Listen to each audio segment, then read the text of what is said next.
سلام خدمت شما دوستان عزیز، داریوش سنقوری هستم، روانشناس شخصیت. آزمون نئو. آزمون نئو یکی از پرکاربردترین، علمی‌ترین، بروزترین و بهترین آزمون‌های شخصیت شناسی برای افراد بهنجار. افراد بهنجار یعنی چی؟ یعنی افرادی که سلامت روانی دارن، افرادی که سالم هستن یا نرمال هستن. معمولا ما از آزمون نئو خیلی برای تشخیص بیماری‌های روانی استفاده نمی‌کنیم.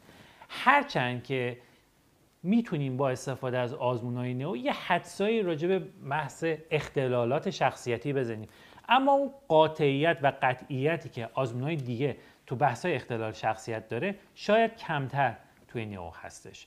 خود آزمون نئو در دو مدل ارائه میشه: فرم کوتاه، فرم بلند.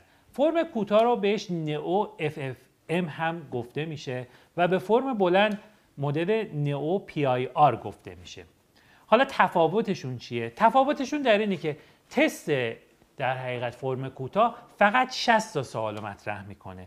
پس یعنی در مدت زمان خیلی کوتاه آزمودنی اون کسی که داره آزمون میزنه میتونه به یک نتیجه‌ای برسه. اما نقطه ضعفش چیه؟ نقطه ضعفش اینه که شما وقتی آزمون 60 تایی رو میزنی نمیتونین اون 30 تا خصوصیت زیر شاخه در حقیقت شخصیتی رو داشته باشین. در حالی که در مدل نئو PIR که مدل 240 تا یا فرم بلنده، شما علاوه بر اون 5 ویژگی شخصیتی اصلی که تو مدل کوتاه هست، شما 30 تا ویژگی زیر شاخه رو میتونین داشته باشین و خیلی راحت‌تر میتونین در حقیقت تحلیل بکنین نقاط قوت و نقاط ضعف خودتون یا نقاط قوت و ضعف دیگران. پس به خاطر همین من توصیه میکنم به شما اگه برای کار خودشناسی، اگه برای شناخت خودتون، برای پیدا کردن نقاط قوت و ضعف خودتون میخواین از آزمون نئو استفاده کنین، لطفاً از مدل 240 تایی یا فرم بلند استفاده کنین، چون فرم کوتاه عملاً اون کیفیت خوب رو به شما نمیده و کلیات به شما میده.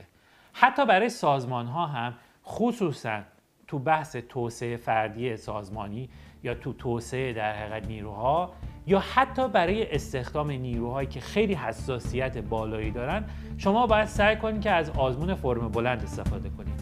یه زمانی هست میگی اون نیرویی که من میخوام استخدام بکنم نه که حالا اهمیت نداشته باشه، آنچنان اهمیتی نداره و اون فرد حوصله جواب دادن به 240 تا سوال نداره، اونجا اشکالی نداره. شما میتونید کلیات فقط در نظر بگیرید و همون 60 سوال رو یا فرم کوتاه رو بدین که اون فرد انجام بده.